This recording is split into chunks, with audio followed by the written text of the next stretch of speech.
También ves algunas referencias a viviendas ocupadas y algún proceso de gentrificación, pero bueno, como para no agregar tantos temas, voy a como mecharlo en el marco de ver el tema de los asentamientos, ¿no? Una primera cuestión es la discusión sobre ciudad formal e ciudad informal, que todos la tenemos como incorporada, como categorías, pero bueno, también muchos como las ponemos también en cuestión, ¿no? Esta visión dicotómica, por dos cosas. Una, porque la realidad es una gradiente entre formal e informal, sí con un doble estándar de acuerdo a la penalización. Uno va a ver que están las viviendas ocupadas, los asentamientos en diferentes lugares. También uno va a encontrar gente que construye en lote propio sin declarar lo que construyó. Esto también pasa en la clase media-baja, pero también pasa con los barrios cerrados. En general suele cada tanto aparecer la noticia de que una fotografía aérea descubrió que todo un barrio cerrado no estaba declarado la construcción de ninguno, eran como lotes baldíos. Bueno, entonces ahí también uno puede decir que lo que estaba construido era informal. También existen como situaciones intermedias, viviendas que tienen un plano y aprobadas, pero ampliaron sin haber hecho todos los planos previos. Entonces eso también es informal. Entonces acá las conexiones clandestinas de servicios, que también van desde los barrios cerrados a sectores populares hasta asentamientos, bueno, eso es informal. Entonces acá, bueno, también entonces la visión dicotómica no nos muestra la realidad. Y después esconde otra cuestión, ¿no? Que en general asociamos ciudad formal a ciudad. Uno le puede sacar la palabra formal y es ciudad. La ciudad informal no es ciudad. La tenemos que transformar en ciudad. Entonces, acá hay una cuestión jerárquica detrás de la clasificación. No es una clasificación entre dos cosas, sino que una es la legítima, la correcta, y la otra es la ilegítima, la incorrecta, ¿no? Entonces, también a veces plantear como mirada, decir vamos a ver la ciudad incorrecta, la ciudad ilegítima, no es una buena entrada para ver qué está sucediendo, ¿no? Un poco repasando cuál fue la ciudad, esta como se expandió en el conurbano bonaerense, pero también en otros lugares de la provincia de Buenos Aires, es estas loteos populares de la década, algunos más anteriores, pero sobre todo 40, 50, 60, 70, que estos no me acuerdo, yo estudié todos los loteamientos de la zona de General Sarmiento, desde los orígenes hasta mitad de los años 70, cuando dejó de lotearse a partir del decreto ley 8912. Ahora no recuerdo si son del 50 o del 40, estas son como el plano, y después vamos a ver la propaganda. Esto es en una zona de Bellavista, que es más clase media, con lotes más amplios, que vamos a ver también como una quinta ahí incluida. Esto es para sectores medios, vemos la construcción, está al lado de un country de esa época, que a algunos había, y esto ya no es más para sectores populares, que acá condiciones de venta que no se leen bien, pero bueno, que es en cuotas, cómo se paga, demás. Vemos que son loteos de unas cuantas cuadras. Acá está, solo 5 cuadras, o sea, lo que se vendía era sobre todo el acceso al transporte. Como dice un colega urbanista mío, a veces la mejor política de vivienda es una política de transporte, porque en realidad esto se permitió que existía el ferrocarril en ese entonces. Entonces estaba a 5 cuadras nada más de la estación de los Polvorines, del ferrocarril, que era el medio principal de transporte hacia la capital. Digamos, no existían todavía las autopistas. Y acá ponen con 108 trenes diarios a Retiro, Munro y Bulón, o sea, hasta la frecuencia ponen. Bueno, la posibilidad de ocupar mañana mismo, de vivir mañana mismo. Y después, bueno, acá está el plano. Ministerio de Guerra, eso debe ser el Campo de Mayo. Bueno, magníficos lotes rodeados de edificación, escuela, hospital, comercio, cine y todo cuanto hace a las necesidades de la vida y el confort modernos, ¿no? Esa era la forma, la publicidad de ese momento. Les puedo asegurar que seguramente, no sé si el cine, dudo que existiera un cine, el hospital no sé, dudo también, algún comercio puede ser. Este es otro, también Pablo Nogués, también la misma línea del noroeste del conurbano. Esto también hacia la idea de estratificar a quién se le vende, por lo menos mostrar eso. Después la práctica era distinta, pero entonces ponen nada más que únicamente para construir de material con planos aprobados. O sea, no vayan a hacer un ranchito, porque eso no es lo que estamos buscando, sino que es como para que la clase media formal también esté interesada, ¿no? Esta frente tiene una ubicación todavía más privilegiada, frente a la estación de Pablo Nogués, también cerca de la ruta 197, bueno, tantos lotes con grandes facilidades, ¿no? Pavimentos de hormigón con cordón totalmente pagos en alguna de las partes, no obviamente no todos. Esto también, zona José Cepaz, noreste de la provincia del conurbano, la zona todavía más modesta después económicamente. Vemos también acá, bueno, 800 son mucho más, 833 lotes en mensualidades sin interés, a 300 metros de la ruta 197, con servicio de colectivos. Acá no ponen la frecuencia porque seguramente es bastante poco. Entonces, esa es la modalidad que había, que era una oferta de ciudad, en realidad, sin infraestructura, que es lo que permitía. O sea, acá también vemos para discutir la legalidad y ilegalidad. Esto era legal. Vender un lote con la calle demarcada, a lo sumo unos mojones del lote, y electricidad, porque en general si no se vendía, pero no había ni agua corriente, ni gas, ni cloaca, ni servicio colectivo, ni basurero, ni a veces iluminación, una lamparita cada tanto, la escuela habría que ir a buscarla, etcétera, etcétera. Entonces, en realidad se construyó la casa junto con la ciudad, o sea, también son urbanizadores. Cuando yo hablo de urbanizadores populares, también me quiero referir a estos, porque urbanizar es la ciudad, entonces ellos también construyeron la ciudad, al mismo tiempo que construían su casa. Después, cuando apareció la normativa de 8912, dejó de haber loteos populares, o sea, no existió nunca un lote popular con los servicios. Ese fenómeno no existió, no lo conocemos.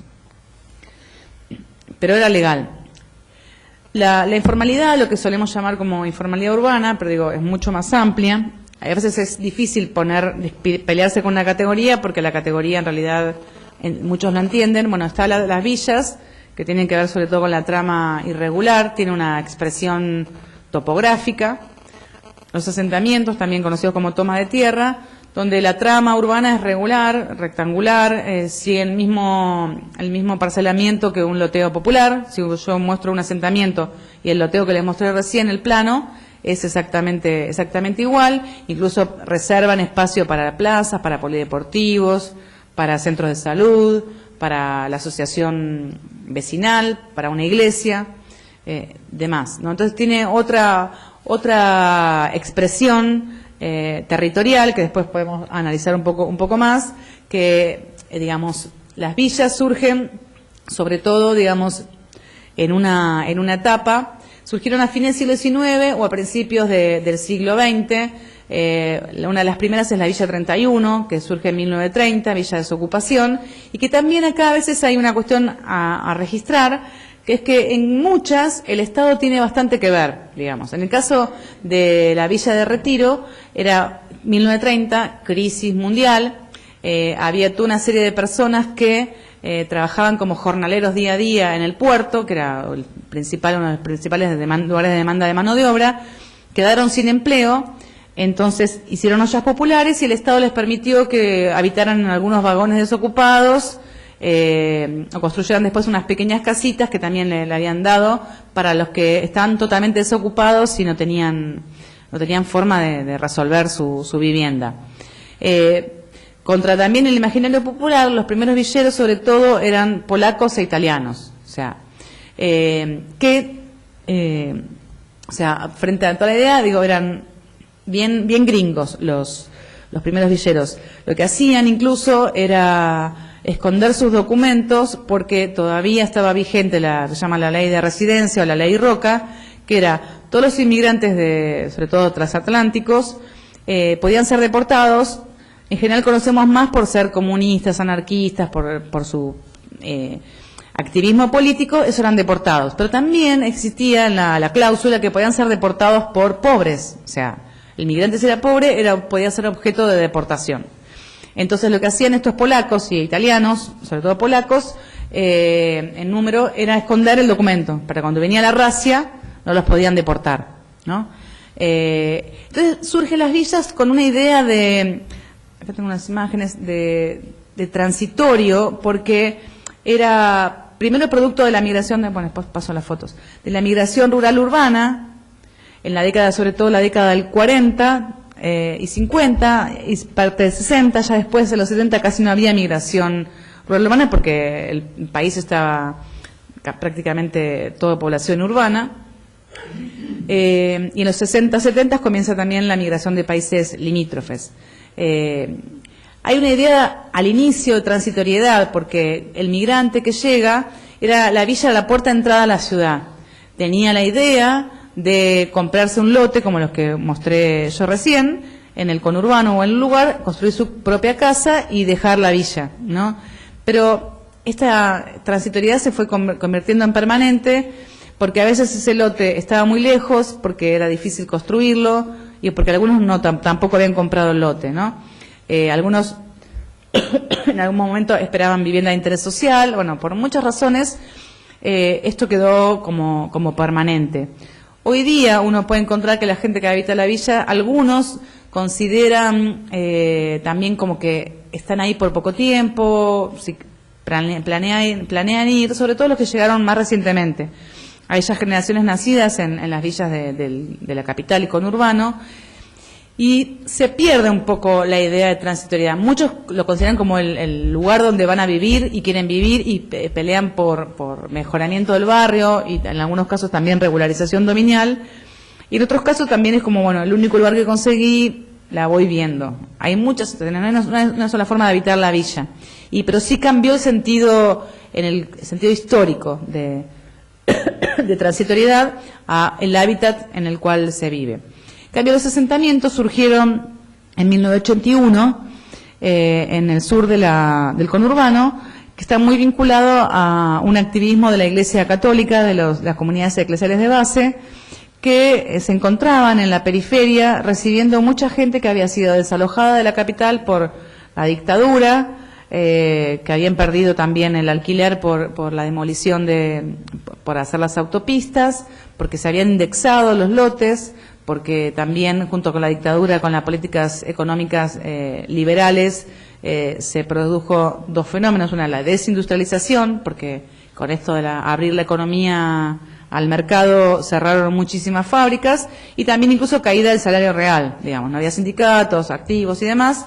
Entonces, toda esa serie junta se dio, que incluso también a veces respecto a la 89-12, no es solamente que no hubo loteos populares por la ley, porque de hecho incluso hubo un tiempo que había como una especie de colchón de lotes sin vender, esos que le mostré, a veces esos loteos se anunciaban 2, 3 veces, a los 10 años se volvían a anunciar porque no lograban que nadie los compre. Igual no se preocupen porque no perdieron nada de plata. Hay estudios que con las primeras 10 cuotas se recuperaron toda la inversión, todo lo más era ganancia. Así que era una buena inversión convertir lote rural en urbano. Como dice un amigo mío, es el negocio legal más rentable. Después hay otros ilegales, pero del negocio legal más rentable es de convertir tierra rural en urbana. Entonces, estos surgieron en el 81 porque estos curas, digamos, que de la teología de la liberación, veían toda esta gente que estaba necesitada de vivienda, incluso inundados, y decidieron que había unos lotes que creían que eran fiscales en un lugar absolutamente periférico, que hasta casi no había camino para llegar. Querían tomar un pequeño barrio que nadie se enterara, que no pasara, y bueno, fue tal la demanda que terminaron siendo 5 barrios, digamos, ¿no? Después, bueno, resistieron el desalojo, en la dictadura fue muy duro, sobre todo yo estoy estudiando ahora un barrio que surgió en esa etapa, en Almirante Brown, que incluso increíblemente tomaron una tierra, esa parte que era un lugar un bosque de eucaliptos, que estaba ya expropiada por la dictadura. Y la dictadura se ocupó, antes de dejar el gobierno, digamos, invertir la expropiación, revertir la expropiación para que les complicó más a la gente cuando estaba ocupada, ¿no? O sea, como pequeño regalo, se tomó el trabajo de invertir el proceso de expropiación. Después las casas tomadas, que también no surgen casualidad en los 80, en este contexto.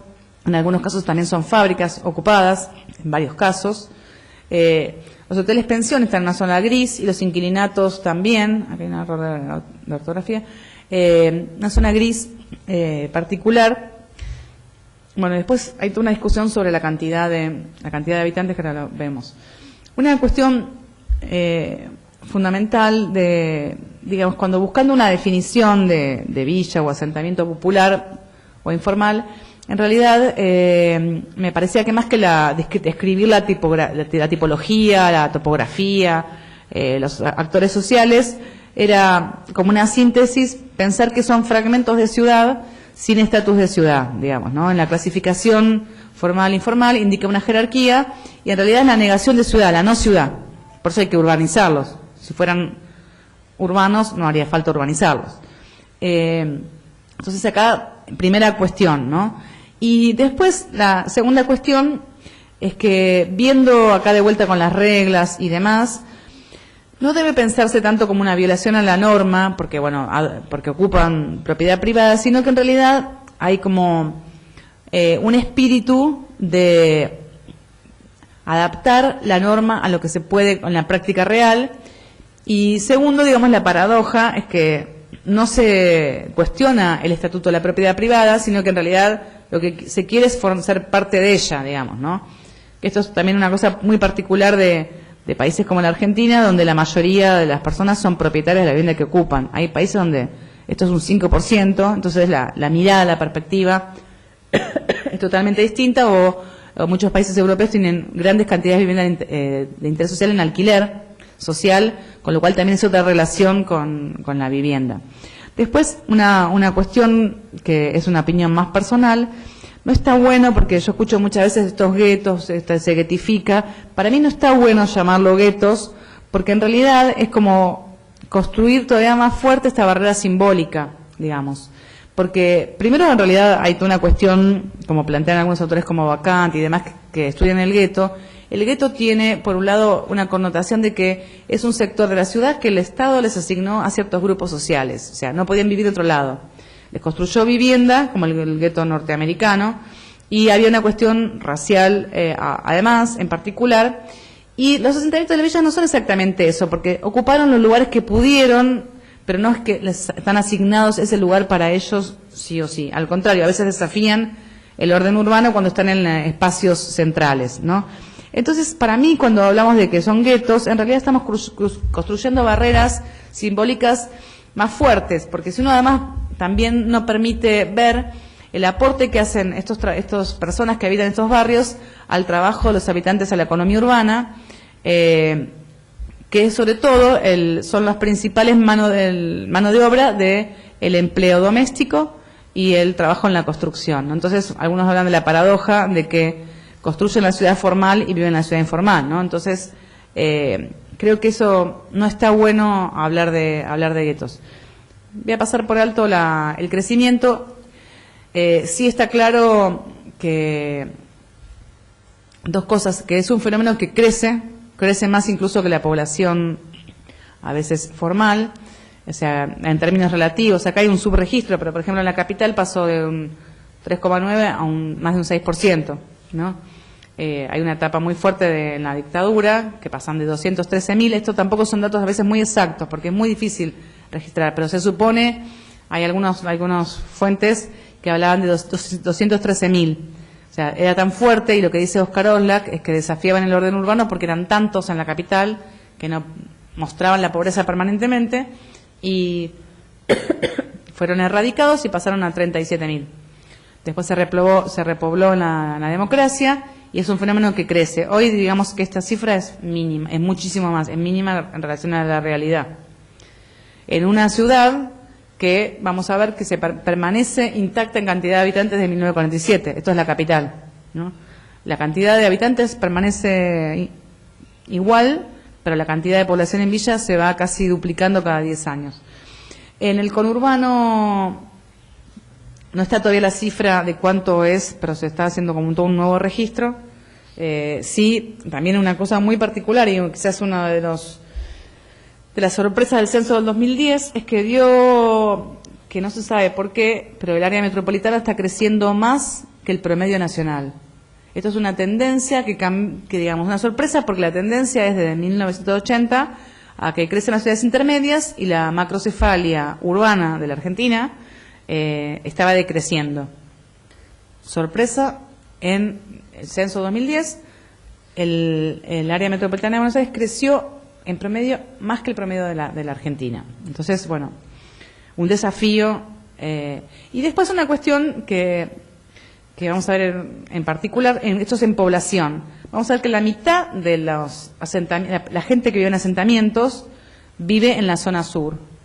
Y después el 40% en la zona oeste y un poquito más del 10% en la zona norte. Esto no es casualidad, digamos, acá hay una política expulsiva de los municipios de la zona norte que no sucede en la zona sur, y en el oeste incluso algunos sí, otros no. Pero, acá se ven que son los más grandes, los de la zona sur. Esto estaba bastante desactualizado, de 2006-2007, pero bueno, vemos cómo abarca. General, las villas son las del primer cordón y capital, aunque hay algunas en el segundo cordón. En el segundo cordón, sobre todo, asentamientos. Acá está la tipología. Bueno, estos vemos cómo crece. Esto es de acuerdo a los datos oficiales. Siempre hay un subregistro por el tipo de fenómeno en el cual estamos tratando. Bueno, esto es una cosa que había problemas en el censo 2001, pero no importa. Algunos municipios no declaraban. O sea, había menos casos en el 2001 que en el 91 y más gente, era como algo raro. Bueno, ¿qué pasó acá? No pasa. A ver.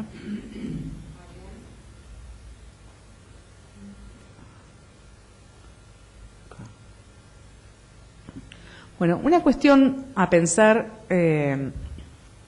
cuando uno ve esta urbanización popular es como analíticamente verlo tres procesos en simultáneo pero distintos.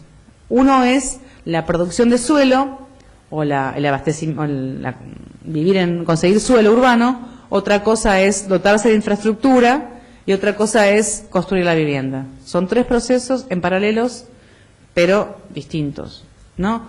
Empecemos por la producción de suelo urbano, ¿no?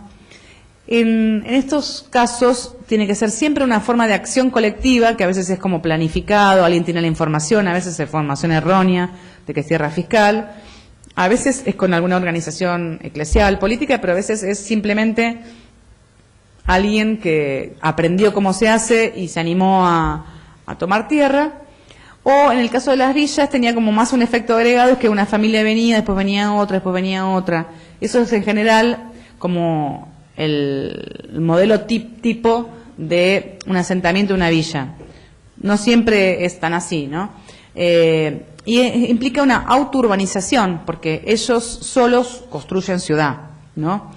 Y como les decía, no se cuestiona la propiedad privada, sino el alcance de que mucha gente no puede.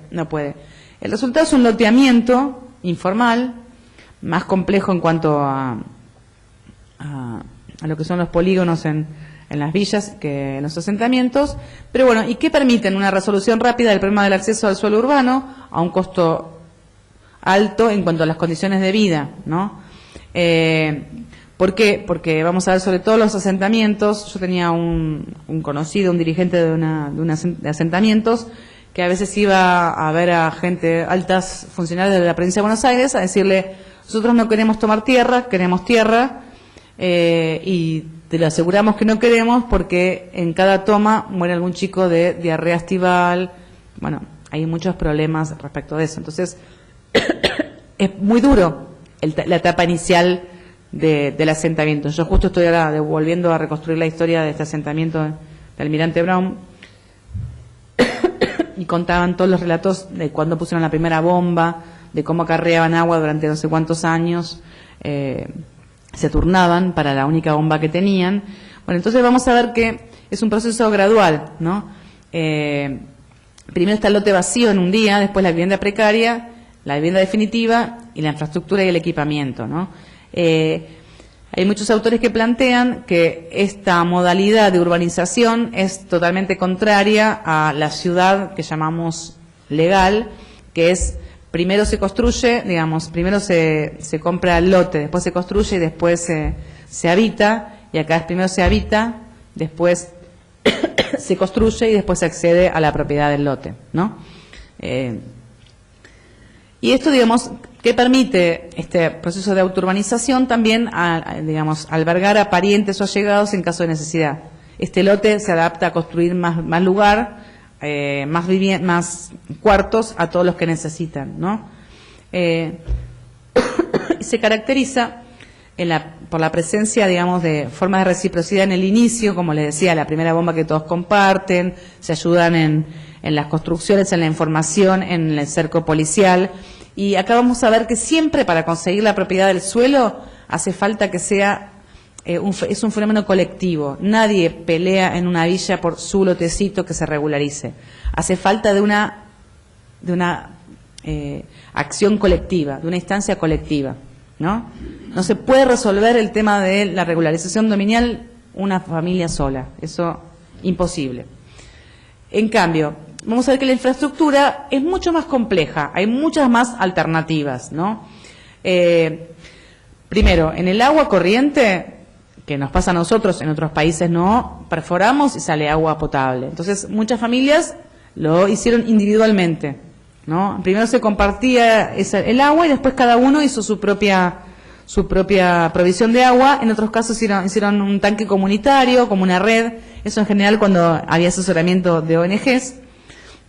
Entonces vamos a ver que hay formas de autogestión